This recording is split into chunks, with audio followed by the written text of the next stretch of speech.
તમને મારી રેસીપી પસંદ આવે તો પ્લીઝ મારી ચેનલને જરૂરથી સબસ્ક્રાઈબ કરી લેજો। તો આજે આપણે એકદમ ચટપટી તીખી એવી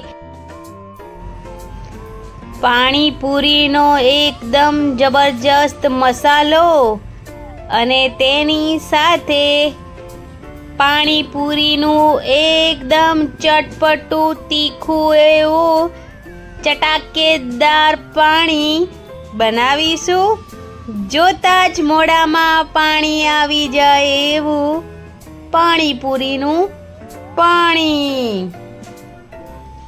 તો ચલો શરૂ કરીએ।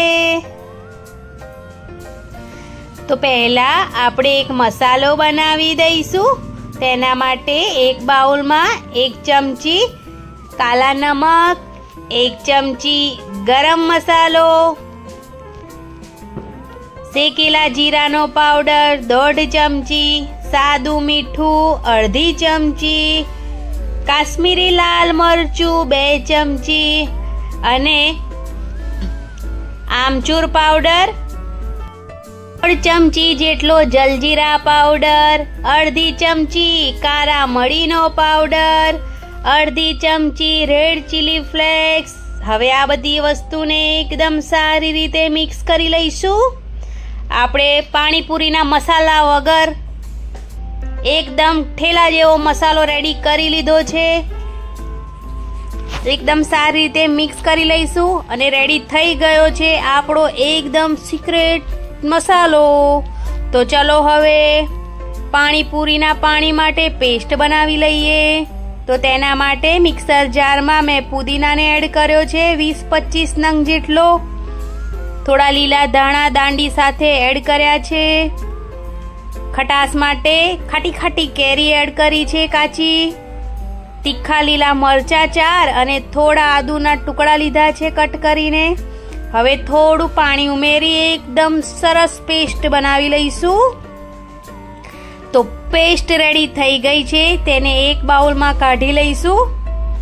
તમારી પાસે કાચી કેરી ના હોય તો તમે લીંબુનો પણ ઉપયોગ કરી શકો છો, પણ અત્યારે કાચી કેરી મળી જશે તમને માર્કેટમાં। તો બસ પેસ્ટ રેડી થઈ ગઈ છે। તો હવે આપણે બટાકાના પાણીપુરીનો મસાલો બનાવી લઈએ। તેના માટે એક બાઉલમાં મેં 3 બટાકાને એકદમ સારી રીતે બાફી લઈ તેને છૂંદી લીધા છે।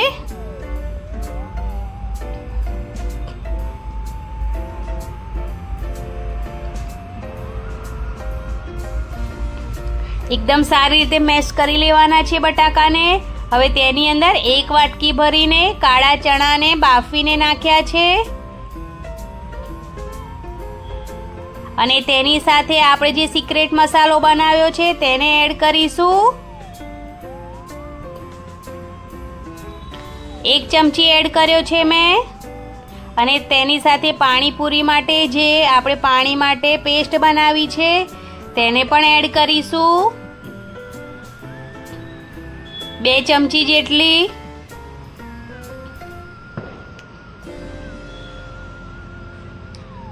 થોડી કાચી ડુંગળી ઝીણી કટ કરેલી નાખીશું। તમે ડુંગળી ના ખાતા હોય તો સ્કીપ કરી દેજો।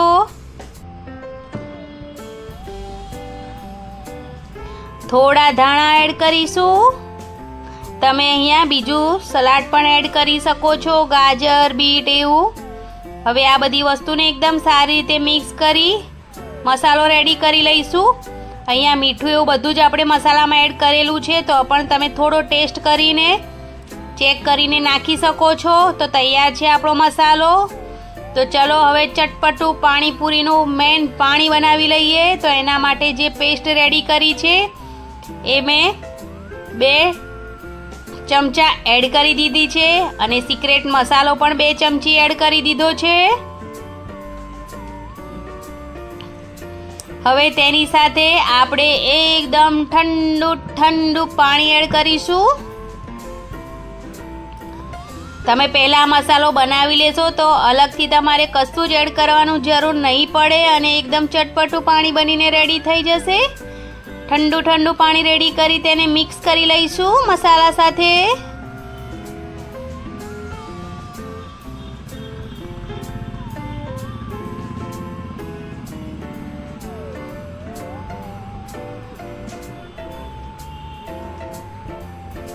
સરસ મજાનું પાણી દેખાઈ રહ્યું છે, મોઢામાં પાણી આવે તેવું. થોડા ધાણા નાખી દઈશું.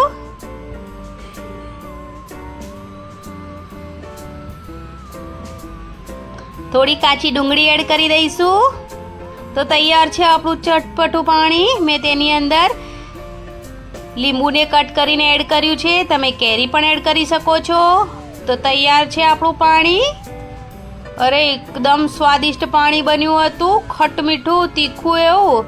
ને વધારે ઠંડા માટે આઈસ ક્યુબ નાખી દીધા છે, જેથી પાણી એકદમ ઠંડુ ઠંડુ થઈ જાય. પાણીપુરી કોની કોની ફેવરેટ છે જરા મને કોમેન્ટ કરીને જણાવજો. મારી તો ખૂબ જ ફેવરેટ છે. હાય હાય હાય હાય. તો એકદમ ચટપટું તીખું અને ચટાકેદાર પાણી થઈ ગયું છે રેડી. તમે લાસ્ટમાં તેને ટેસ્ટ કરી લેજો. તમને કંઈ ઓછું લાગે તો એડ પણ કરી શકો છો. તો હવે ચલો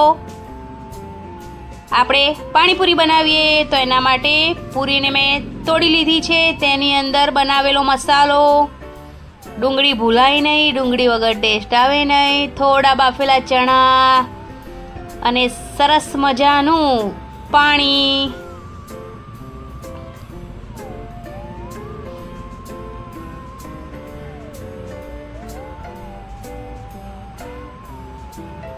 હાય હાય હાય હાય, સરસ મજાની પાણીપુરી રેડી થઈ ગઈ છે. તો ખાઈ લો ચલો દોસ્તો. એકદમ ચટાકેદાર ચટપટું પાણી અને તેની સાથે બટાકાનો એકદમ તીખો તીખો મસાલો. હાય હાય, જબરજસ્ત કોમ્બિનેશન છે. તો તમે જરૂરથી ટ્રાય કરો અને બનાવો. વેકેશનમાં બાળકોને ખૂબ જ મોજ પડે તેવું પાણીપુરીનું પાણી અને બટાકાનો મસાલો. સરસ મજાની રેસીપી છે અને આ તો બધાની ફેવરેટ જ છે. તો મને કોમેન્ટમાં જરૂરથી જણાવજો કે કોણે કોણે બનાવી પાણીપુરી. હાય હાય. તો હવે પાણી નાખી દઈશું આપણે. આ રીતે પાણીપુરી બનાવીને એન્જોય કરો બાળકો સાથે, મોટા સાથે. પાણીપુરી તો બધાની ફેવરેટ જ હોય છે. તો તમને જો મારી આ રેસીપી પસંદ આવે, પાણીપુરીની રેસીપી, તો પ્લીઝ મારી ચેનલને જરૂરથી સબસ્ક્રાઈબ કરજો. કોમેન્ટ કરીને જરૂર જણાવજો. લાઈક અને શેર જરૂરથી કરજો. જેની જેની ફેવરેટ છે પાણીપુરી એ પહેલાં વિડીયોને લાઈક કરે અને કોમેન્ટમાં પાણીપુરીને તમારી સાઈડ બાજુ શું કહેવામાં આવે છે એનું નામ જરૂરથી કહેજો. અમારી સાઈડ પાણીપુરી અને પકોડી પણ કહે છે. તો તમારી સાઈડ પર તમે તેને કયા નામથી બોલાવો છો એ જરૂરથી મને કોમેન્ટ કરજો. Thank you.